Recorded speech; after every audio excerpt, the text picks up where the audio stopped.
सभी को जय सिया राम। रामचरितमानस यस। बालकांड दोहा संख्या 269, 269।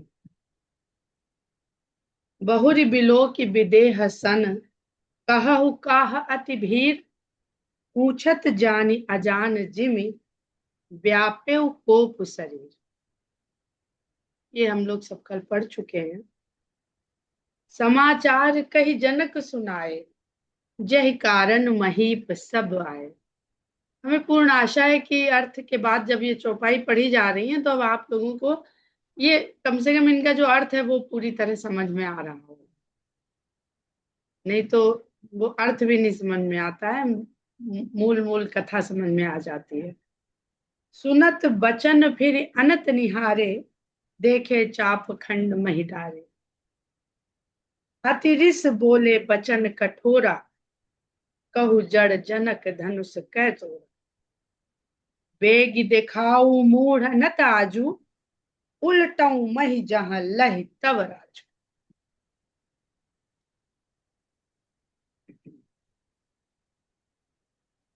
अति डर उतर दे तु नृप नाही, कुटिल भूप हरखे मन माही। अब इस पूरे सभा में जो प्रसंग चल रहा है वहां पे किस भाव को आपको देखना और समझना है, वो है भय का भाव। भय यहाँ पर तब से इसका समावेश हो गया जब परशुराम पधार गए। उनके साथ ही भय का आगमन संसार में हो गया।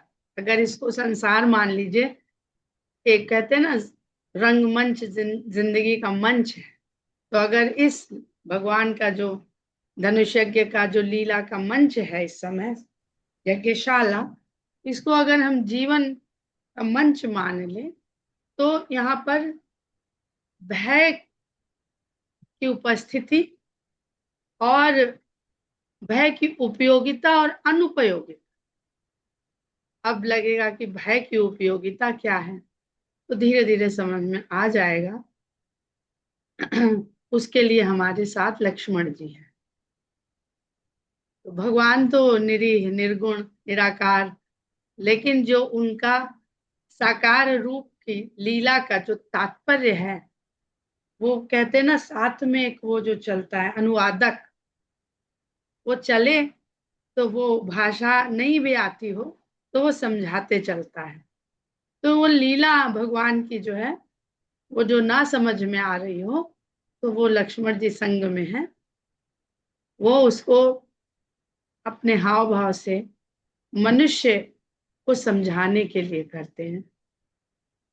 तो डर के मारे राजा से उत्तर देते नहीं बना, और राजा को डरा देखकर कुटिल भूप हरखे मन।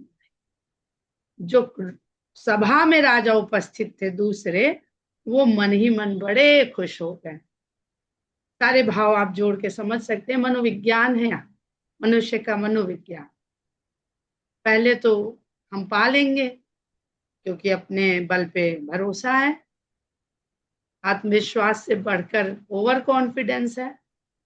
फिर उसके बाद खिसियाना है, खिसिया के बैठना है अपने अपने स्थान पे, लेकिन उसमें भी कहीं एक संतोष था कि हम नहीं कर पाए, ये नहीं कर पाए, इसका मतलब इसको आज कोई कर नहीं पाएगा, तो भी हमारा अहंकार थोड़ा हमारी आन बान इज्जत थोड़ी बनी रहेगी। आदमी अपनी हार से उतना दुखी नहीं होता है जितना दूसरे को जीतता देख के हो जाता है। तो अभी तो जब सीता ने वरमाला पहना दी तो फिर तलवार अलवार निकाल ली, लड़ने के लिए उतारू हो गए। लेकिन जब परशुराम जी आए तो सब भयभीत हो गए, और भयभीत हो गए तो अब कुछ कर तो पा नहीं रहे हैं। अब ये छात्र रूप दिखाएंगे अपना तो परशुराम जी के फर से काटे जाएंगे, तो उसको छुपा लिया। और छुपाया क्यों? क्योंकि भयभीत थे।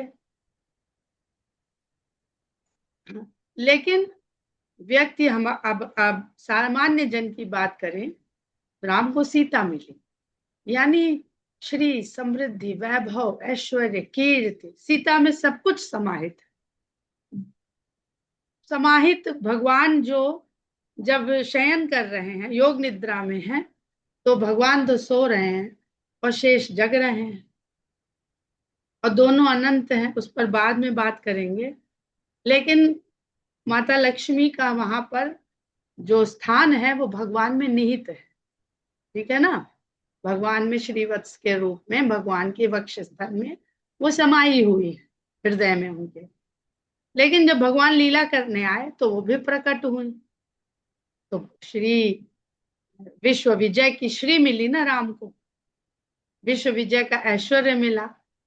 तो मनुष्य क्या होता है, जब उसके आस पड़ोस में जानकार लोगों में, जानने वाले लोगों में किसी को ऐसा ऐश्वर्य, धन, वैभव, यश मिलता है, तो भीतर ही भीतर कुढ़ता तो बहुत है, लेकिन सामने से कुछ कर नहीं पाता है।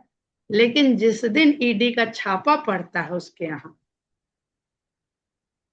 या इनकम टैक्स का छापा पड़ता है उसके यहाँ, तो उसको लगता है परशुराम आ गए, अब जो है हमें कुछ करना भी नहीं पड़ेगा, और हमारे मन का जो भाव है वो आज बढ़िया से संतुष्ट होगा। कहता नहीं है वो, पर चलता यही है। तो वही भाव यहाँ राजाओं के संदर्भ से हम आधुनिक समाज में भी देख सकते हैं।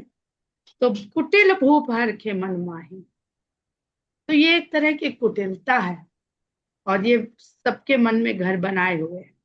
सुर मुनि नाग नगर नर नारी, लेकिन उसी जनकपुरी में देवता भी हैं, मुनि भी हैं, नाग भी हैं, और मिथिलावासी भी हैं, जो प्रसन्न थे सीता और राम के इस मिलन को देख करके, वास्तव में प्रसन्न थे।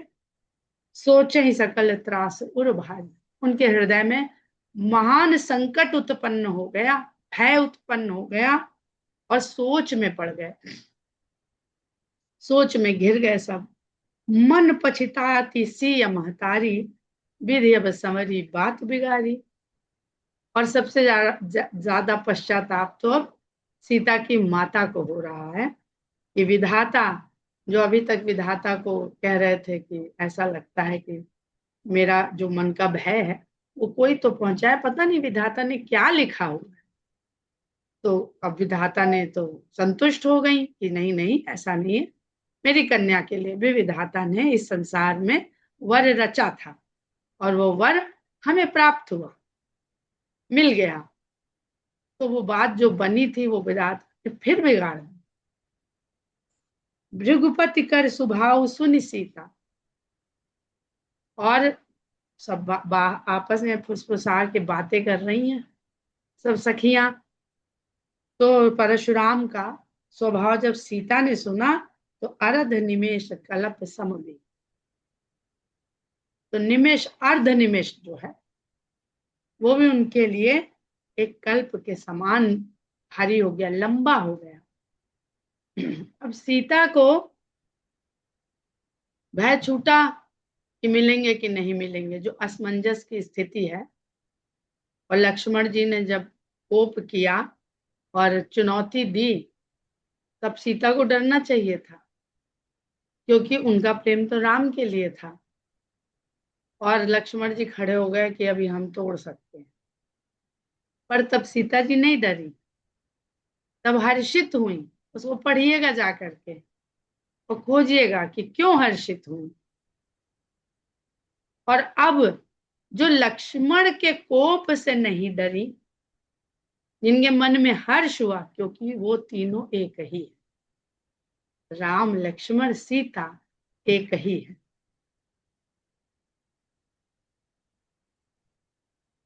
राम वो परम बिंदु हैं, परम परमेश्वर हैं, जिनके द्वारा ही सृष्टि और काल उत्पन्न होते हैं। हम लोग लक्ष्मण को कहते हैं कि वो राम परमात्मा का मूर्तिमान स्वरूप है, सीता आदि शक्ति है, शक्ति का कोई रूप नहीं होता, सीता उस शक्ति का मूर्तिमान स्वरूप है।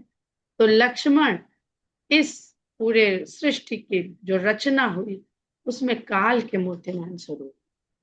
शेषनाग हैं, शेषनाग हैं पुराण, भगवान शेषशायी हैं और लक्ष्मण जी शेष सहस्त्र मुख वाले हैं, और लक्ष्मी जो आदि शक्ति है वो भगवान में नीत है, क्योंकि भगवान तो निष्क्रिय अवस्था में सोए हैं।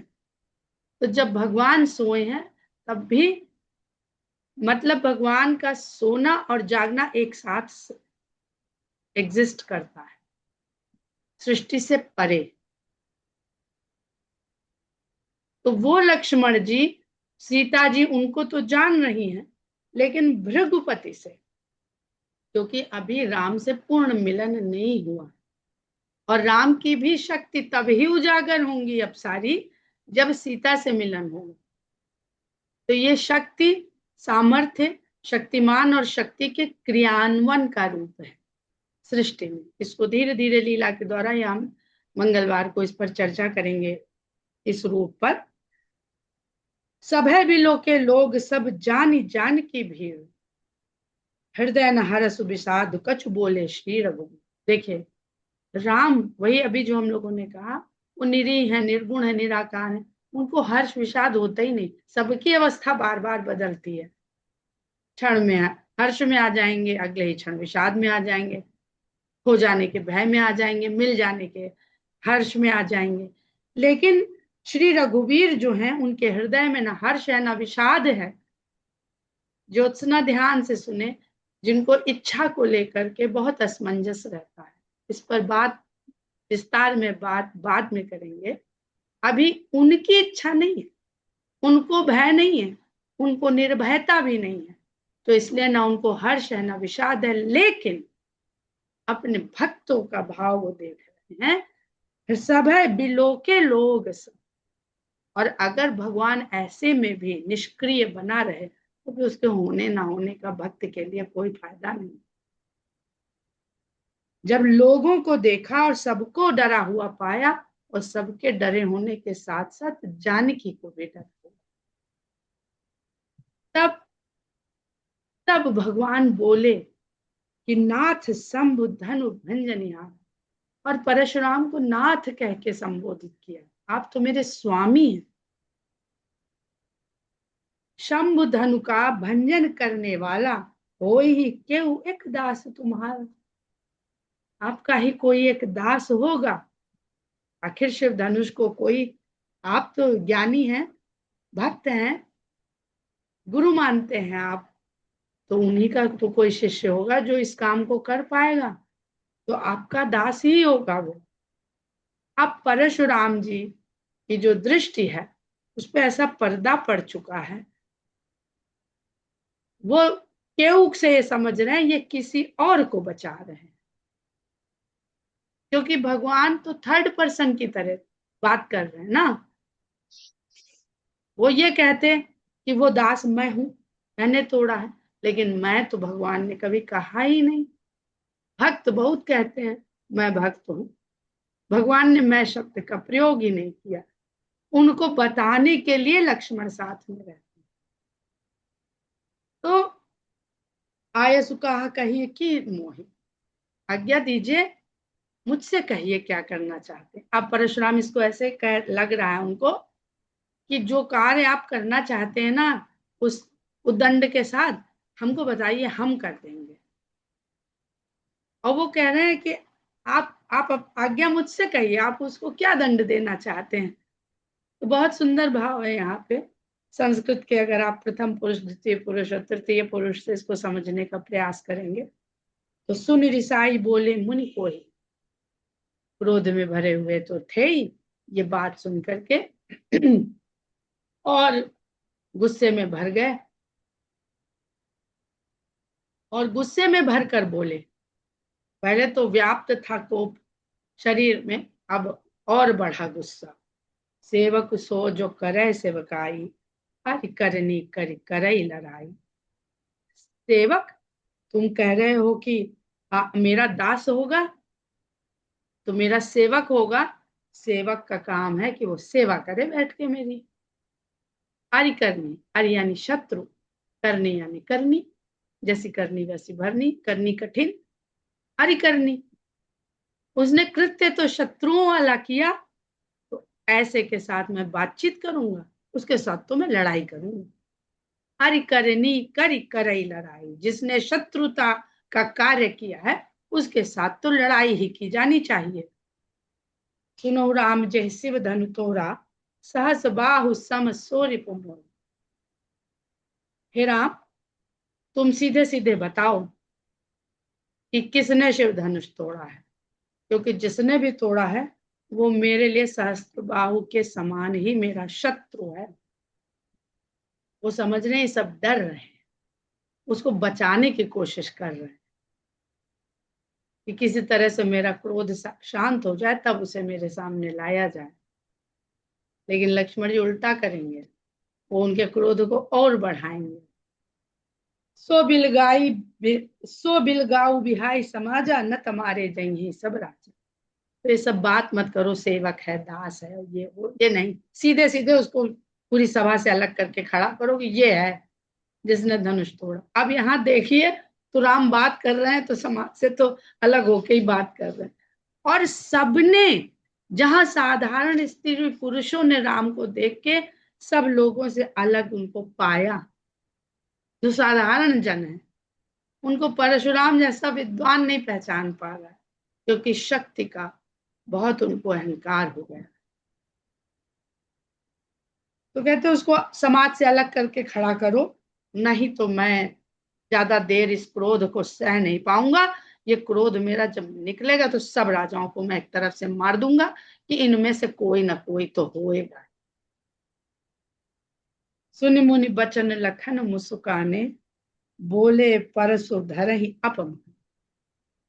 जब परशुराम जी के ये वचन लक्ष्मण जी ने सुने तो मुस्कुराए, और परशुराम को अपमानित करने के उद्देश्य से बोले। क्यों बोले वो ऐसा? तो इसलिए बोले कि राम के लिए, अब इनडायरेक्ट देखा जाए तो परशुराम ये राम के लिए कह रहे हैं कि उसे अलग करो। तो ये लक्ष्मण जी सह नहीं सकते, तो उनका अपमान करने के उद्देश्य से बोले, बहु धनु ही तोरी लड़काही कबहू न असिरि सकीनी गोसाई।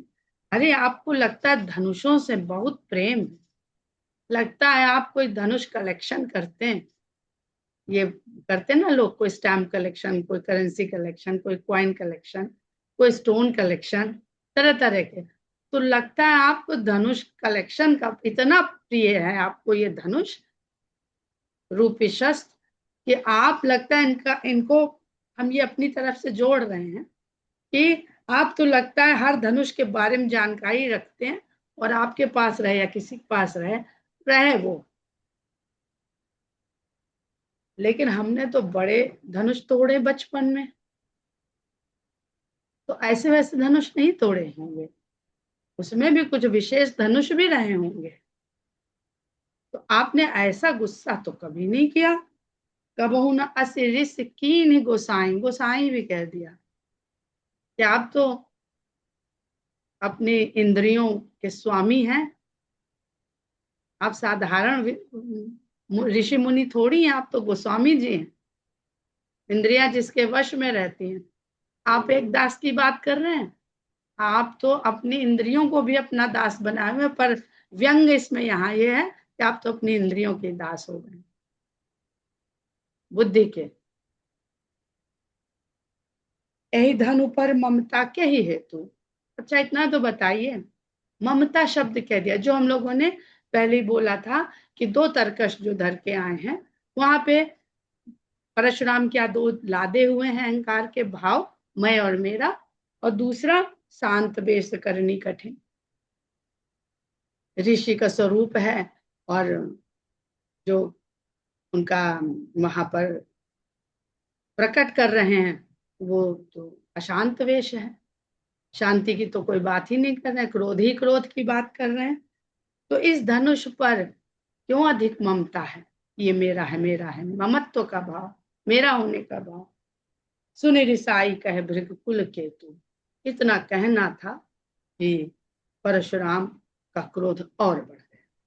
रे नृप बालक काल बस बोलत तो ही न संभार, धनु ही सम त्रिपुरारि धनु विदित सकल संसार। अरे बच्चे, तू लगता है तेरी मृत्यु आ काल के वश में है, मैं थोड़ी तुझे मारूंगा, तेरा काल तुझे अपने वश में किए हुए, इसलिए तू बिना सोच विचारे अपनी जिह्वा को संभाले बिना बोले पड़ा है। तू धनु, छोटी मोटी जो धनुहियां तूने अपने जीवन में अभी तक तोड़ी होंगी, उनकी तुलना, उनकी समानता तू तू शंकर के धनुष से कर रहा है, त्रिपुरारी के धनुष से कर रहा है। अब देखिए, ज्यादातर जगह गोस्वामी जी ने पुरारी लिखा है, यहाँ पर वो, मतलब उनको, परशुराम को त्रिपुरारी धनु का तात्पर्य पूरा पता है, लेकिन ये पता होने का भाव ही तो जो चढ़ जाता है, वही तो अहंकार है कि हमको पता है। सारा संसार जानता है इस बात को कि त्रिपुरारी के धनुष जैसा कोई धनुष है नहीं। लखन कहा हंसी हमरे जाना, सुनहु देव सब धनुष समान। तो लक्ष्मण जी हंस दिए और कहते, हे देव, अब गोस्वामी से देवता पे आ गए। एक एक संबोधन देखिए, देवता क्या देता है, जो देवता के पास होता है। हर हर वस्तु को देने का देव अलग होता है ना। हम लोग, अब ये कमजोर है तो इस देवता की पूजा कर लो, वो कमजोर है तो उस देवता की पूजा कर लो। तो देवता वही दे सकता है जो उसके पास है। कुबेर का कर लो, धन चाहिए, तो इस तरह से अब वो देवता पर आ गए।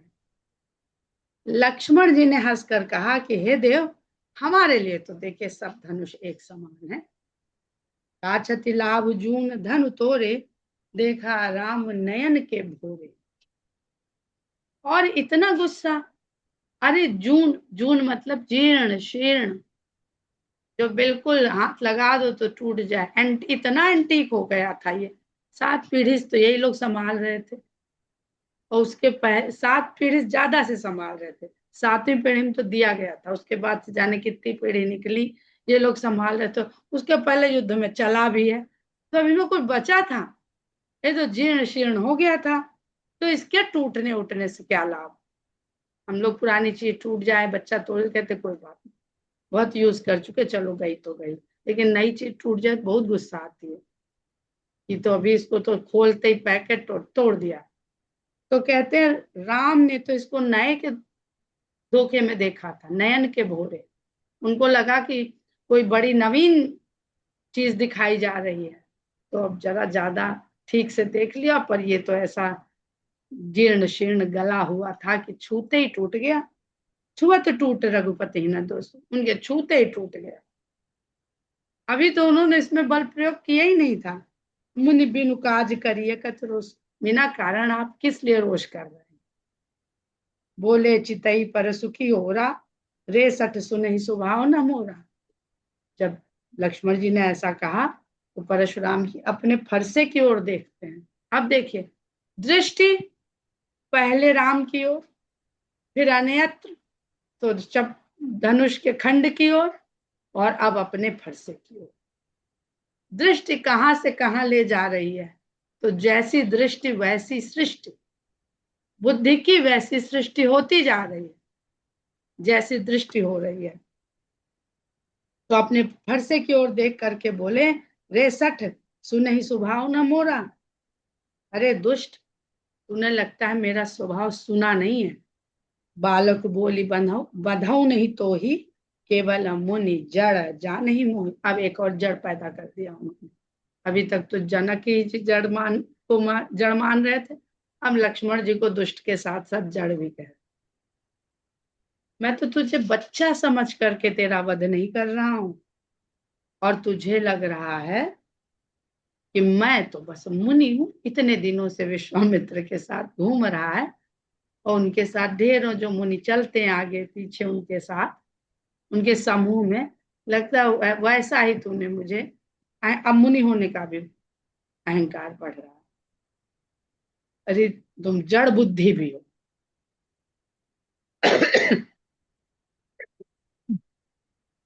बाल ब्रह्मचारी अति को ही, विश्व विदित क्षत्रिय कुलद्रोही। मैं बाल ब्रह्मचारी हूँ और बड़ा क्रोधी स्वभाव का हूँ। सारा संसार इस बात को जानता है, मेरा स्वभाव भी जानता है, और मेरा कर्म भी जानता है कि मैं क्षत्रिय कुलों से तो खास द्रोह रखता हूं। भुजबल भूमि भूप बिनु कीन्ही विपुल बार महि देवन भूमि। मैंने अपनी भुजाओं के बल से धरती को कई बार राजाओं से विहीन कर दिया और अनेकों बार उनसे लेकर के उनकी धरती को ब्राह्मणों को सौंप दी। बुद्धि, अगर आप यहाँ पर भूमि की जगह बुद्धि को लगा करके देखेंगे तो भी बहुत अर्थ इसके सुंदर समझ में आएंगे। ये सामंजस्यता है मनुष्य के भीतर बल और बुद्धि के संतुलन की। अगर हमारे पास बल अधिक हो और बुद्धि उसके आगे क्षीण पड़ जाए तो बल से कल्याण नहीं होता, और बुद्धि बहुत हो बल ना हो तो कल्याण की भावना होते हुए भी कल्याण कर सकने की सामर्थ्य भुजाओं में नहीं। और अगर धरती की हम बात कर रहे हैं, जिन जिन राज्यों के राज्य छीन करके परशुराम जी ने ब्राह्मणों को सौंपे, तो वहां यही तात्पर्य है कि ब्राह्मण शास्त्र के द्वारा, गुरु पद्धति के द्वारा, शास्त्र में बताए हुए राज धर्म का पालन करे राजा, और अपने राज्य की रक्षा करे, अपने प्रजा का संतान की भांति पालन करे। जो ऐसा नहीं करता, जो उस राज्य से संचित होने वाले धन के द्वारा अपना सुख भोग या अपने बल के लिए, प्रताप भानु जैसे राजा जो अपने नाम के लिए पृथ्वी का विजय करते हैं, राज्यों पे जय करते हैं, उनसे छीन करके ब्राह्मण को दे दिया। क्योंकि अगर तुम नहीं चला सकते हो, तुम्हारी बुद्धि अब भोग की प्रवृत्ति की हो गई है, तो तुमको राज्य संचालन का अधिकार नहीं है। और जिन ब्राह्मणों को दिया, निश्चय ही वो परशुराम जैसे अब बलशाली जो उनके शिष्य रहे होंगे, उनके जो मार्ग पे चलने वाले रहे होंगे, उनके सुपुर्द किया कि आप इस राज्य का संचालन बुद्धि के द्वारा करिए, कल्याण की भावना से करिए। सहस बाहु भुज छेदनिहार, सहस्त्र बाहु की भुजाओं का भी मैंने छेदन किया है, विच्छेदन, काट दिया है। विच्छेदन तो सब समझते हैं, ये छेदनिहारा विच्छेदन करने वाला। परसु बिलोक महीप कुमार, अरे राजकुमार मेरी ओर नहीं, पहले मेरे फरसे की ओर देख ले, तब तुम मुझे समझ पाएगा और तब मुझसे बात कर। मातु पिता ही जन सोच, बस करस महिष किशोर। राजकुमार अपने माता पिता को अगर अपनी मृत्यु के सोच के दुख में नहीं डालना चाहते, मातु पिता ही जन सोच, बस उनको ये सोच ना हो, गर्भन के अर्भक दलन परस मोर अति हो। मेरे इस फरसे को देख लो, ये तो गर्भ में स्थित शिशु का भी वध करने में सक्षम है। यानी मारते नहीं है जाके, उसके भय से गर्भ में शिशु की मृत्यु हो जाती है कि कहीं हम ऐसे राजा के पुत्र हैं और बाहर निकले हैं तो हमें इसका सामना करना पड़ेगा, तो वो गर्भ में ही शिशु मृत्यु को प्राप्त हो जाते हैं। बियस लखन बोले मृदुबानी, अहो मुनि सब महाभट पानी। लक्ष्मण यहाँ से उनकी ये बात सुन के कहते, अरे वाह मुनीश्वर, आप तो बड़े योद्धा भी हैं।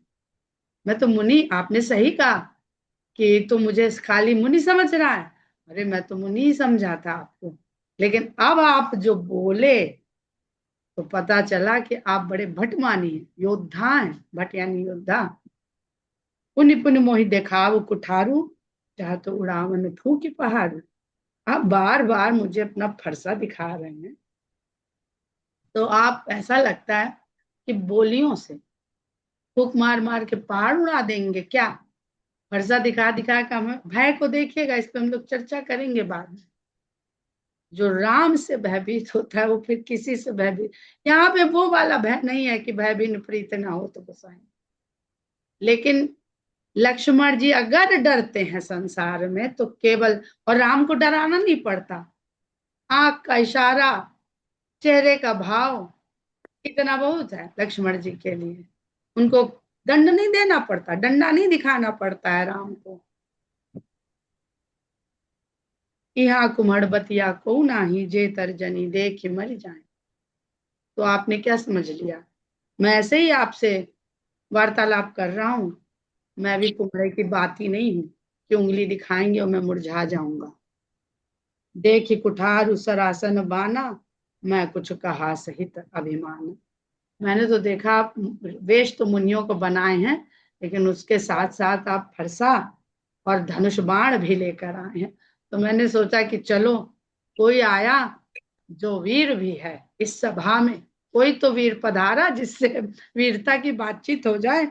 तो मैं कछु कहा सहित अभिमान, तब इसलिए मैंने अभिमान सहित कहा। भृगु सहित भृगु सुत समुझ जनेऊ बिलो की, जो कछ कहूँ सहु रिस रोकी। सुर महिसुर हरिजन अरुगाई, हमरे कुल इन पर न सुन। तो आप ये जो फरसा दिखा रहे हैं बार बार, तो ये मत समझिएगा कि हम आपके फरसे से डर, यानी परशुराम जी के ब्राह्मण रूप और क्षत्रिय रूप दोनों को लक्ष्मण जी चेता रहे हैं, चुनौती नहीं दे रहे हैं, चेता रहे हैं उनको। तो मैं तो आपको भृगुसुत परिचय दिया गया और आप जनेऊ भी पहने, इसलिए जो कछ कहूं सहु रिस रोकी। मैं जो कह रहा हूं वो मैं अपने क्रोध को सहकर कह रहा हूं। क्रोध दिखाने की बात आएगी तो जितना क्रोध आप दिखा रहे हैं मैं भी दिखा सकता हूं, लेकिन क्या करें, सुर महिसुर हरिजन अरुगाई, हमरे कुल इन पर न सुराई। हमारे कुल की भी एक परंपरा है। आपने अपनी परंपरा बता दी कि आप क्षत्रिय कुल द्रोही हैं और सहस्त्रबाहु की भुजाएं काट चुके हैं। तो हमारे भी कुल की एक परंपरा है कि हम लोग सुराई यानी शूरता, शूर शब्द समझते हैं ना, शूरवीर। तो हमारे भी कुल में शूरता का प्रदर्शन, आप तो गर्भों के शिशुओं पे अपनी वीरता बखान कर दिए, पर हमारे कुल में शूरता ऐसे असहाय लोगों पे कभी भी दिखाई नहीं जाती। अपनी शूरता को सिद्ध या प्रमाणित करने के लिए उसमें कौन कौन है?